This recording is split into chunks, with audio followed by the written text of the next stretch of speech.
55세에서 65세에 속하는 로어 메일랜드 거주자를 대상으로 하는 아스트라제네카 백신 접종 예약이 수요일 시작됩니다.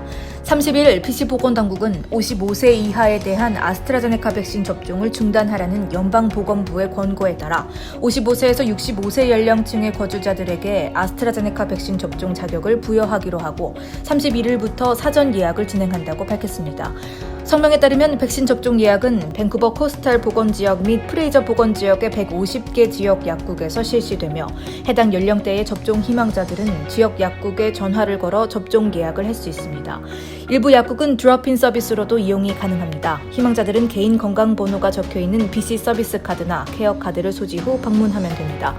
당국에 따르면 선정된 지역 약국들은 샤퍼스나 코스트코, 세이번푸드, 로블로, 그리고 런던 드럭스 등 내에 위치한 드럭스토어로 알려졌습니다. 이 가운데 로어 메일랜드 내 3개 지점에서 아스트라제네카 백신을 제공하기로 한 런던 드럭스는 화요일 발표와 동시에 예약 전화 폭주로 모든 접종 예약이 마감된 상태입니다. 당국은 선정된 약국들은 정기적으로 업데이트될 것이며 앞으로 몇 주 내에 더 많은 약국이 추가될 것이라고 안내했습니다. 참고로 나머지 북부 보건지역과 내륙 보건지역 및 밴쿠버 아일랜드 보건지역의 거주자들은 현재로서는 아스트라제네카 백신 접종 예약이 불가합니다.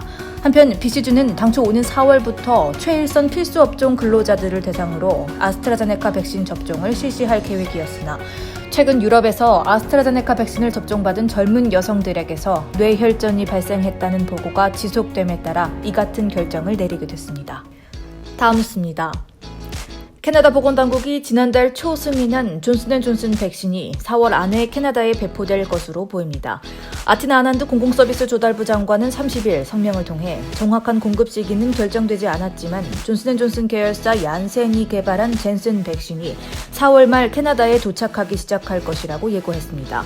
당국에 따르면 J&J 백신은 캐나다 보건당국의 최종 승인을 받은 4번째 공식 코로나19 백신으로 다른 제약사 백신과 달리 1회 접종만으로도 효능을 내는 특징을 가집니다.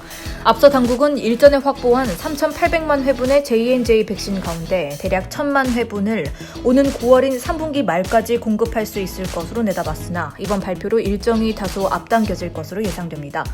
또한 J&J 백신은 현재 55세 이하에 대해 접종이 불가한 아스트라제네카 백신을 대신해 젊은 층의 접종량을 채워줄 것이란 기대가 큽니다.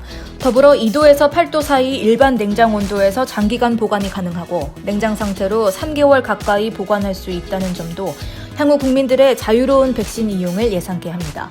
실제로 J&J 백신은 백신 유효율이 66%에 그치지만 중증 환자에 대한 코로나19 예방 효과는 85% 이상인 것으로 전해집니다.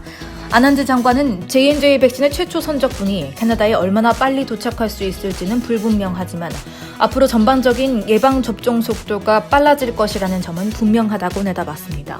하지만 일각에서는 J&J 백신이 코로나19 국면의 게임 체인저가 될 가능성은 낮다는 부정적 시각도 내비치고 있는데 해밀턴에 있는 맥마스터 대학의 전염병 전문의인 자인 차글라 박사는 J&J 백신이 캐나다의 예방접종 속도를 높일 것이지만 궁극적으로 접종량이 크게 늘어나지는 않을 것이라고 예단했습니다. 다음 소식입니다. 스키장 리조트에 위치한 한 식당에서 대규모 파티를 하는 영상이 소셜미디어를 통해 공개되면서 파장이 일고 있습니다. 해당 영상은 지난 29일 켈로나의 빅화이트 리조트 안에 있는 찰리 빅토리아's All Day Opera라는 식당에서 녹화됐으며 수십 명의 젊은이들이 마스크를 착용하지 않은 채 식당에서 춤을 추거나 노래를 부르고 심지어 서로 어깨동무와 포옹을 하는 모습이 영상에 포착됐습니다.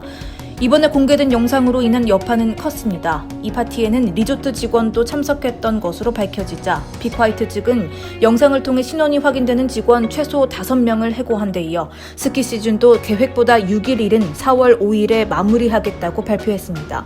논란이 일파만파 커지자 해당 식당 업주는 뒤늦게 성명을 통해 다시는 이러한 일이 재발하지 않도록 하겠다며 사과를 했지만 리조트 측은 식당과 임대차 계약을 파기하기 위해 법적 절차를 고려 중인 것으로 전해졌습니다. 리조트 식당에서 진행된 대규모 파티와 마찬가지로 최근 BC 내 코로나19 확산세는 20대에서 30대 젊은이들을 중심으로 거세지고 있고 이들 대부분은 실내 모임에서 바이러스에 감염되는 추세입니다.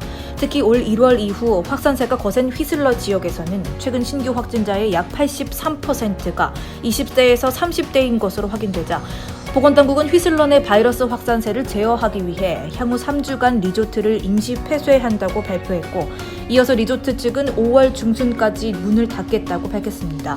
한편 이와 같은 추세에 존 허건 BC주 수상은 지난 29일 기자회견을 통해 젊은이들의 이기적인 행동 때문에 우리 모두가 고생하고 있다며 방역 수칙을 무시하고 있는 20, 30대를 강도 높게 비판했습니다.